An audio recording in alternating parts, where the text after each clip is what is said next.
Hey guys, welcome back to the channel. I'm Adam, and today we've got a brand new Audi Q6 e-tron show. We're going to tell you what it's like on the road. Ollie's over here as well. What we're going to do today? We're going to be testing the Audi Q6 e-tron. I'm going to give you an honest UK road test. On top of that, there's some really cool fancy tech and features that not many other people talk about. I'm going to share those with you. And I'm going to tell you the best trim level you need to be looking at if you're looking at getting a Q6 e-tron, because let's be honest, it's expensive. If that sounds good, keep on watching. Just to let you guys know, we release an episode every single Friday. Next week, we check out the brand new VW ID Buzz. So make sure you hit that subscribe button so you don't miss the episode. A brief history of the Audi Q6. It was born in 2023. The Audi Q6 shares its cutting-edge PPE platform with the Porsche Macan Electric, crafted to meet the surge in EV demand with luxury, range, and serious performance. Now, because the Audi Q6 e-tron is relatively still new, at the end of 2024, the Q6 e-tron made a notable entry into the electric vehicle market, and since its launch, the third quarter of 2024, nearly 15,000 units have been delivered globally. Now, you might find this interesting. A couple of stats about the car: it can tow 2 tons on the rear-wheel drive version, 2.4 tons on the all-wheel drive system. Now, it's got no VTL option, and a note on the air suspension: it's 28 millimeters lower than the coil sprung cars as standard, but it can be raised by 45 millimeters in the off-road mode, giving it 169 millimeters of ground clearance. Now, speccing an Audi Q6 can actually be quite complicated because we've got 3 trim levels. We've got the Sport, the S-Line, and then the Edition 1. But then there's 2 different battery packs and all-wheel drive, the Quattro system. So you can get the Sport, and then you can choose the Sport Performance, which is the bigger battery pack, which is 94.9 kilowatt hour of usable battery, and they say that can get 391 miles of range. Let's talk about the spec with this Launch Edition trim that we've got now. You can't spec the Launch Edition. I got it on 92%, and it said 246 miles. I was a bit shocked. I was like, hang on a minute, it's supposed to be 350 with this size battery. It is the bigger battery, but it's the Quattro version, so I've got all-wheel drive, and I've got 0 to 62 in 5.9 seconds, and that's 383 brake horsepower. Those are the stats, and that is the spec that we are dealing with today. Let's talk about charging then with the Q6 e-tron, because it is fast. It can do 270 kilowatts max charge on the bigger battery, 260 kilowatts on the smaller battery. So you're looking at around 21 minutes from 10 to 80% on the big battery, 22 minutes, same 10 to 80% on the smaller battery, and at home on a 7 kilowatt wall box, 15 hours for the bigger battery and 12 hours 0 to full on the smaller battery. What do you think about that? So let's talk about the interior, because there's unnecessary stuff. No, it's necessary. No, it's unnecessary. It's necessary. It's definitely not. So let me turn you around and I'll show you what I'm on about. Start off with this screen. Why is it here? Because sometimes people want the clock in digital format. Right, so the clock, which is also over here as well, and can be on that screen as well. So you can have a clock. This screen doesn't actually do that much. You can put a sat nav in, you can change the radio station, but that is pretty much it. Pointless. But you Absolutely pointless. I think you might have to spec it. I don't know. There must be some way to do games. Otherwise, like you said, if you think we've deserved your support in this episode, or maybe another one, you can always buy us a coffee in the description down below, just to help us with our channel and our journey along the way, so we can keep bringing you the best info on cars in our videos. Ollie's got a coffee. Just keep us caffeinated, guys. Thanks, guys. We appreciate it. The link is in the description below. So really, this is unnecessary. I don't feel like it needs it. It's just one of them things that you can say to your mates, oh, there's another screen there, but it doesn't really need it. Also, you only get it in the top spec, the Edition 1, so don't expect spec in the Sport trim and seeing that. It ain't going to happen. Anyway, down in the middle here, let's have a look to see what you've got. You've got, I'm not sure what that is. It looks like a tea holder, but it's Audi branded. I'm not sure. Well, I think it's to do with, actually, look, pull it out, it's cigarette. And you know what, I think in the Bentleys you get these, and because obviously they own Bentley, I think some of the engineers and the designers have said, hey, why don't we do cigarette? Let's have a, I don't know if you saw it. Other stuff, 2 USBs, a 12 volt, and a little bit of storage to put, and a phone charger there. I don't like these phone chargers. No. They keep doing this. I don't like it. It's got a clip on it. So I don't want to put a clip on the front of my phone. Ollie doesn't like it, and it's just like, there's just an awkward opening. I don't know what you can put there. Oh, right. So this is on a brand new PPE platform, right? So the Porsche Macan is on this, the first electric vehicle Bentley is going to be on this platform. And because it's from the ground up, like you just said, Adam, why have they done a centre console like a traditional centre console? This hasn't got a transmission tunnel. So they could have got rid of something, made more space. Exactly. There's loads of just empty space underneath there that's just not being used. You don't need it. But in here you do have a bit of space, don't you? So you've got all this and comes with a first aid kit. First aid kit. So there's actually quite a lot of storage that I can lose my whole arm in there. Yeah. And, you know, you can fist your own car. Look at that. Big, isn't it? Quite big. But piano black. Conveyor belt. Yeah, I mean, this is going to scratch a little bit. You can see some of the people that may have had it before. Considering this is a brand new car, it's already got a couple of scratches. And you can see hairs and dust on it. It just looks a bit gross. You have to clean. Especially with you in it. Moving on to this big display in the middle then. Doesn't actually fill the whole thing. It's like two separate screens. So it's 14.5 inches across, and then this one is 11.9 inches. And I love the shape. I remember seeing it in Munich. It also kind of mirrors the grille, doesn't it? You know, the front of the Audi grille kind of looks like this. And the panoramic view, the way it's tilted. Yeah. It's my favourite bit of the car. It is a nice shape. The screen is very responsive. I've said it before, I'll say it again. The Audi infotainment, just the whole system software just needs redoing because this is redoing since the last one. What do you mean redoing? This is updated. It looks exactly the same. No, the other icons in the old MMI infotainment aren't like this. They look different. Help me out.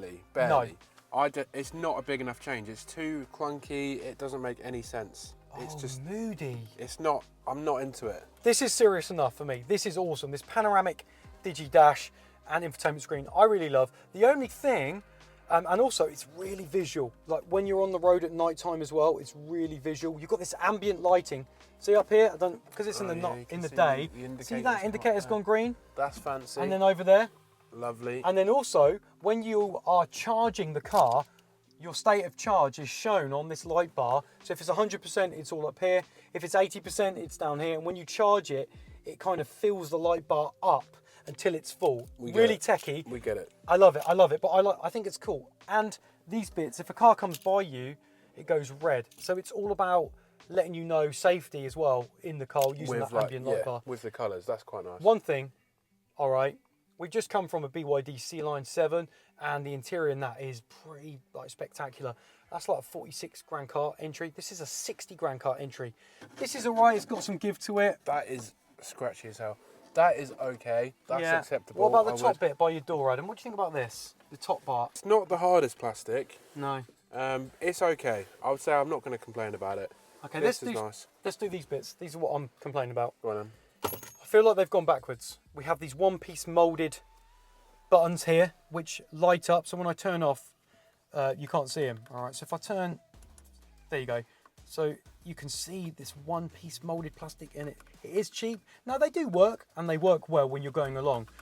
However, this one, this massive rectangular moulded square. That's quite a big one. Now when I press this, the whole thing moves like. The whole thing, these are child locks back here. Why does it move so much? Because it's just all one moulded piece of plastic. And that does, to me, that does feel cheap. Okay, one complaint. Next one.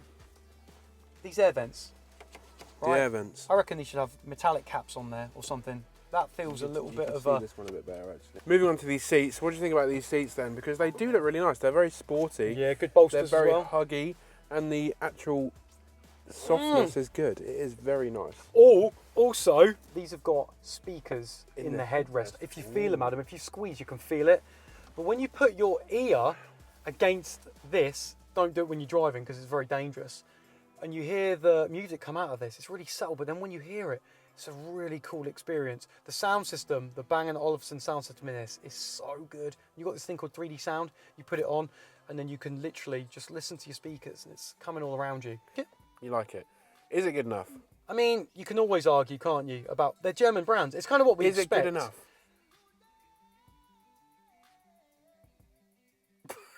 There's your answer, guys.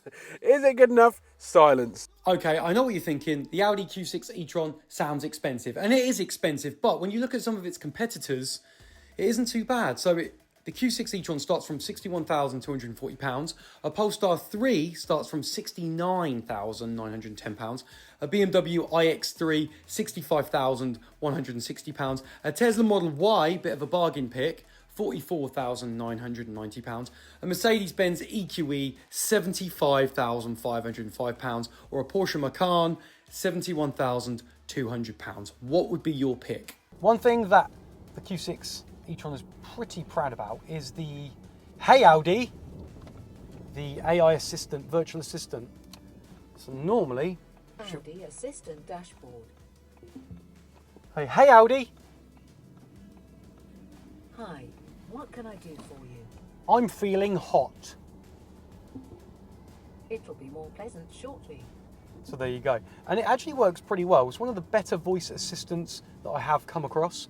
And I really like this matrix visual, and it goes red when she's talking. And there's 800 different voice commands you can do. And also it learns from your behavior. So things like a certain temperature you like, or you have it on more than other sort of temperatures, it will have it at that temperature when you get in the car. So it is a cool little piece of tech, but I think I really do enjoy the display it shows you when she's talking. An interesting thing is that this Q6 e-tron is actually cheaper than the BMW iX, the iX3, and the Mercedes-Benz EQE as well, and more miles of range and faster charging. So it has got a place, and I do think it is probably, in terms of value, the best German all-electric SUV to go for. But it does have a pretty fancy charging tech. Check this out. So if it's got 800 volt technology, and we spoke a little bit about charging earlier, but if you find a charger that has old school 400 volt technology, then what happens is the Audi Q6 divides the battery into two batteries and then charges them both at the same time. So it'll probably charge the top and the bottom of the battery with this lower tech that you're charging from your charging wherever you've gone to, and then it still can maximize charging it that way. It's pretty insane. I mean, that's a clever piece of tech to do that, because obviously there's not going to be as many 800 volt charging locations out there, and I think that's pretty clever. That's pretty smart, and that's good tech, and it'll keep you, if you do have to charge outside on the road, hopefully you won't really have to be hanging around too long. Okay, I'm going to put the drive select mode into dynamic, because I want to feel exactly what it's like. 383 brake horsepower, quattro all-wheel drive. Let's go. Foot to the floor. Oh my God, it's so responsive. And the steering is so sharp. Whoa, whoa, whoa, whoa. Now you start to feel the weight of this car. But it has got great grip, The steering, I don't actually have to move that much for the car to respond. So we've got a sharp right-hand corner here. And as I come round, oh my God, it's got grip. You feel the momentum literally push you to one side and the weight of the car, but the all-wheel drive quattro system's just like, no, I'm not having it.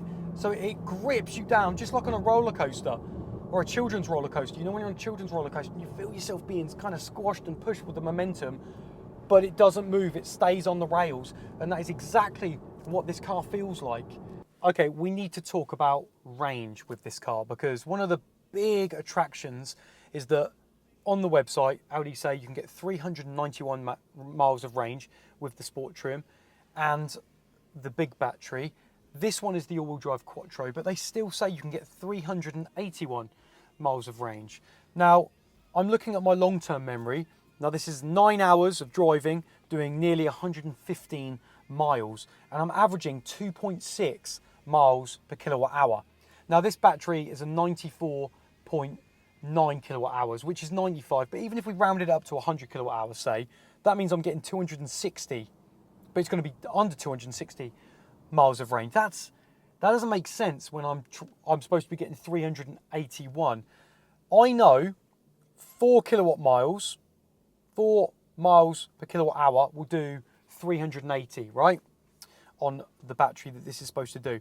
But at the moment, even if I go into short-term memory, which is a 3 hour 20, I'm only getting 2.8 miles per kilowatt hour.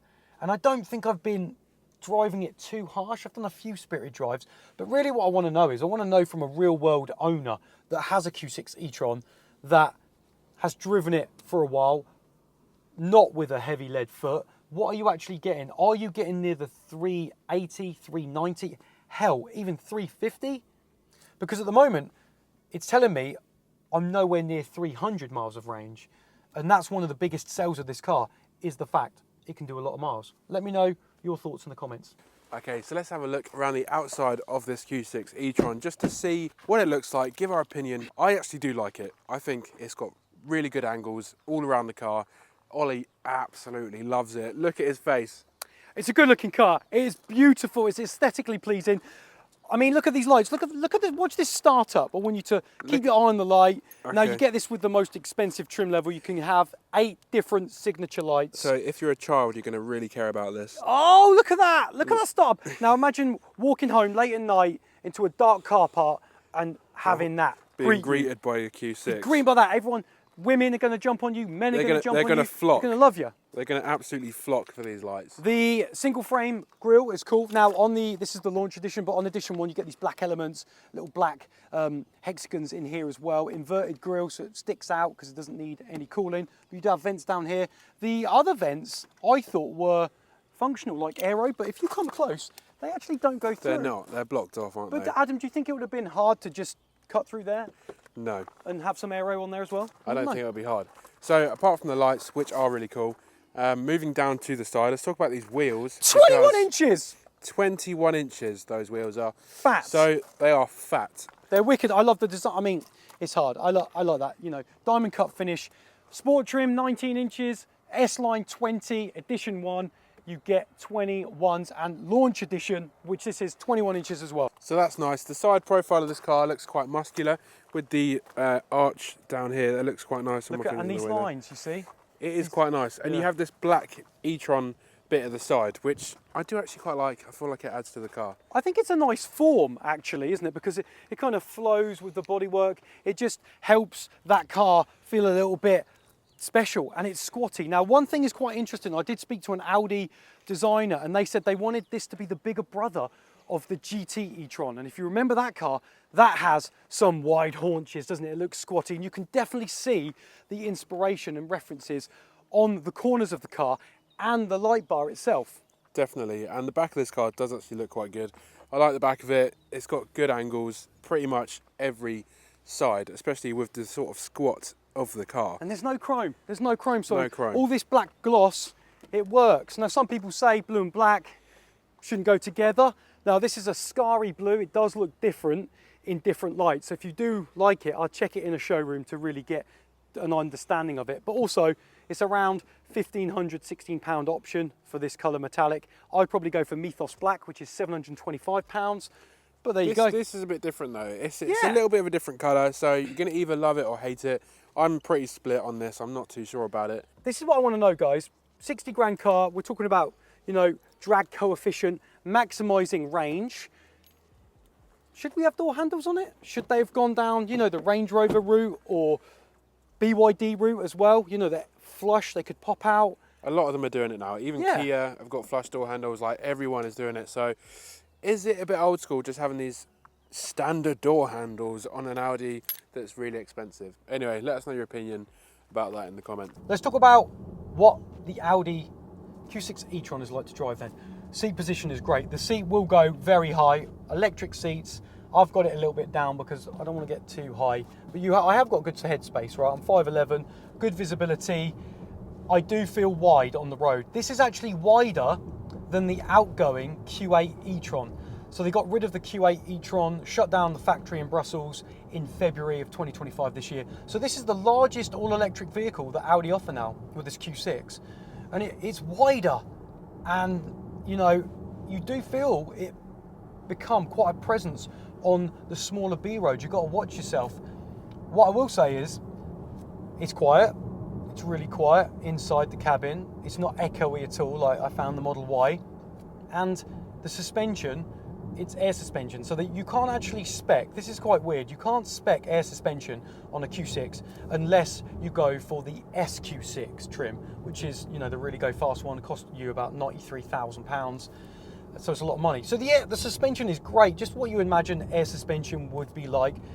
All the imperfections in the road. This is quite a rough road. I'm on a B road here, going into a village, and it is working a dream. It's so smooth, it's great roads. I do think, however, the suspension on the normal standard on the Q6 won't be your make or break either, because, you know, I'm pretty sure, without actually trying it, I'm pretty sure it won't be on make or break. It still will be very comfortable because this is a very, very heavy car. Okay, I've got Adam with me in the back of this Q6 e-tron. I want to know how comfortable it is back there. Talk to me, Ads. Okay, so let's give you my verdicts of what it's like in the back.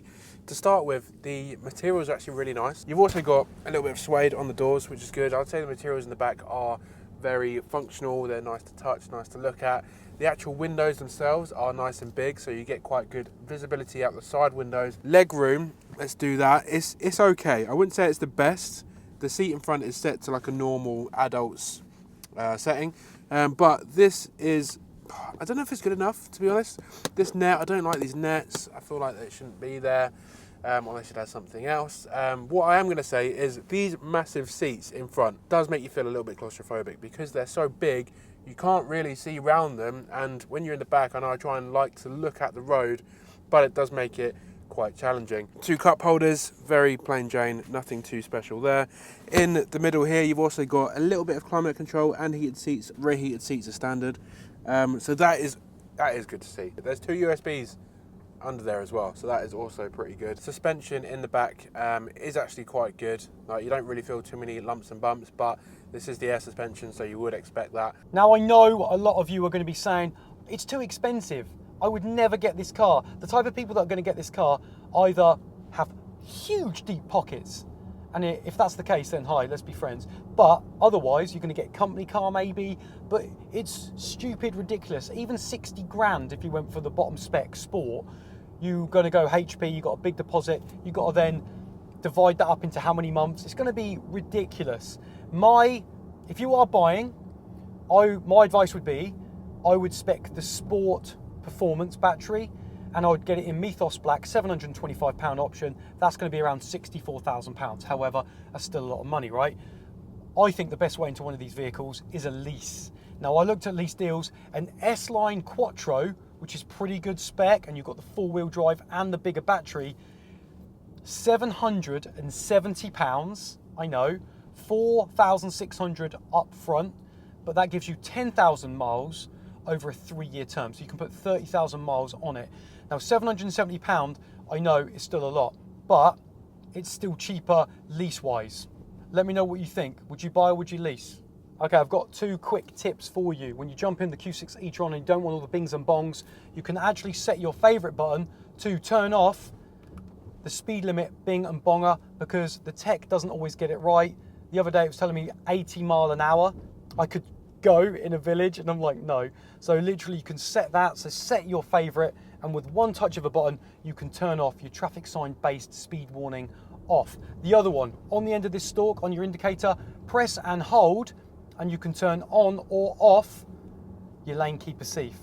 Lane keep assist? Lane keep assist. That is a lifesaver, trust me. Now, I've been in a few other electric cars and seen what tech they have to offer. This adaptive cruise control stalk is really old. Now, I don't know why Audi haven't yet put it on the steering wheel like other brands do. I've got a couple of spaces right here. I could use the distance, but it's a bit old hat now. I've got a little stalk down there and I put it on. It visually looks great, and it brakes for me and speeds up and do all that distance, and it's got a thing called keeps you in the center of your lane, but I don't think it steers well for you like it does in other lane follow assist tech. So part of me thinks, well, it's quite an expensive car, you don't want the tech, I don't really want this stalk, that's really old. My Audi A3's got that back like in 2015. If it's on the steering wheel, easier to operate, just like other brands out there, like the Nissan Pro Pilot or the Kia EV6. So I've just noticed it, and I just wanted to bring it to you guys to let me know what your thoughts are on about it. Do you think they should get their smart cruise control on the steering wheel, or do you think it's all right still having a stalk down there? Let's talk about boot space then with the Audi Q6 e-tron. We got 526 litres. We got a funny little lip here, but these seats will go down. You can use bigger items down there, you get more space. You've got these storage pack netting either side.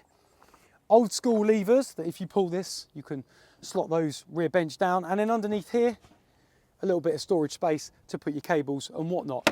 But 526 litres of boot space. You'll have to let me know in the comments, is that big enough for you? Let's talk about front space then with the Audi Q6 e-tron. This has one, but I believe you have to cost it as an option, and it's £500. What? You can't charge people that. It should come free with the car. I don't know if it has changed. I couldn't find it on the Audi UK website, but let me know. I think it's still £500 to cost it as an option. You get 64 litres of boot space. It's where I'm keeping the cables at the moment, in the front, out of the way. But really, I think for the price of this vehicle, front should be standard, right? Here comes the launch. Dynamic mode. Launch mode. Control activated. Good traction. No slippage there. Oh my God, that's quick. And that is 60. How smooth was that? That was so smooth. It was launch control program came up, told me it was activated. I've got the ESC in sport mode just by doing a single press on the button. If anyone was interested and they want to do a launch, just press that, put it in dynamic, on the brake, flat to the floor, and that was so smooth. And I don't think you're going to need the SQ. So the SQ6 has like 510 brake horsepower with launch control. I don't know where you're going to use that power on these UK roads. 383 brake horsepower is more than enough. I'm coming around this corner. It's going to stick. It's going to stick. Oh my God. It just... Any other car would be squirming coming out at that angle, foot flat to the floor on the accelerator. And I love this dynamic mode. I am going to murder the range. That's the problem. But when I go into the other drive select modes, right, I've got to talk about this because there is an efficiency setting, right? And when I go on this, you can go on efficiency plus. So if you are tight like me and you want to reserve some of that range, if you hit efficiency plus, everything gets dimmed, right? It's not using any power. And look, my miles per hour visual display has gone green. It's gone green. My God, that is cool. I just think that's really cool. So if you're running late somewhere and you think, oh, I'm running out of range or whatever, put it on efficiency plus, and that just really subdues everything that the battery's using, and you get this cool little green effect on the display. Absolutely cool. So stunning. A feature that I have found pretty interesting, and I don't hear anyone talk about this, is that it's got a driving school mode. So if you have a driving instructor, who's obviously really expensive, and he's got a flash car, and you're a student, he can sit in there and he can see what miles per hour you're doing. He can see if you're indicating left. He can see if you're indicating right. Now, I think this could have more to it. I think it could have some data showing how many times the student has gone over the speed limit, rate their driving. It could have some more analysis. And also, why is the miles per hour so small? Another really cool feature, and to be honest with you, I haven't seen it work yet, is this traffic light information. So I've got it as one of my favorites. And this, basically, when it works and the traffic lights communicate to your Audi in certain locations, it will literally tell you when the traffic light is going to go green. What? So you can be driving up to a traffic light and it can be going 5, 4, 3. So you can limit your speed so you don't have to stop, hit the traffic light as it goes green, and then continue. This is some futuristic tech. And like I said, I haven't seen it at the moment in the places I've been working in the UK, but it has this feature on the car. And it is really cool. It's called Traffic Light Information. Check it out if you're getting a Q6 e-tron. Let's have a little look at while we're here, at the cameras. I think that's pretty crisp. When I first got in, I was like, I don't know if it's good quality, but actually it is good. It is good. This, basically, you can turn that on and off. When you get closer to objects or other cars, it shows you a contour. And if you're close to that, on certain contour, it goes red, yellow, and green. This will spray it. Watch this. There you go, sprays a bit of water, gives it a bit of a clean. If you don't have a butler out there to give a little bit of a wipe with his t-shirt. Then I've got to click this bit back over here on the car.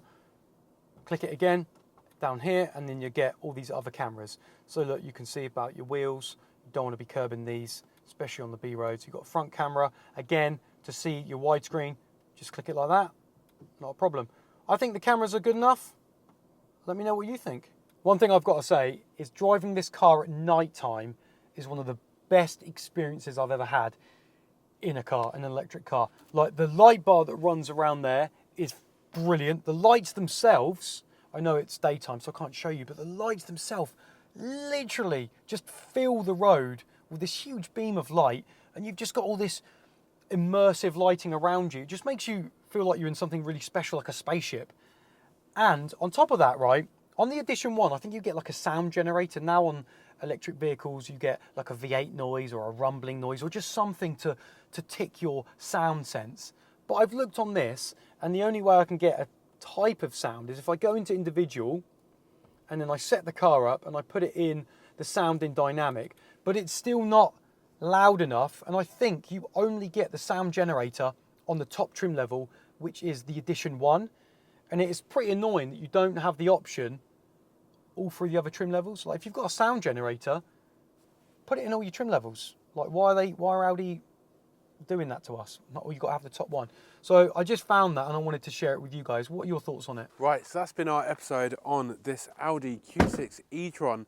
You have to let us know what your opinion is on this car in the comments down below, because it drives really, really well. Ollie, would you have one when you placing your order? I would have one, yeah, and I'd get it in black. It is awesome. I'm an Audi person. Of course, I'm going to sing its praises. But guys, I want to know what you think of the Audi Q6 e-tron. We spoke about the different prices and the lease deals, what it was like to drive on the UK road. What's your favourite feature? Let me know down in the comments below. As always, throw us a like if you like the episode. Get a sub to Car Chat TV, and we will see you on the next one.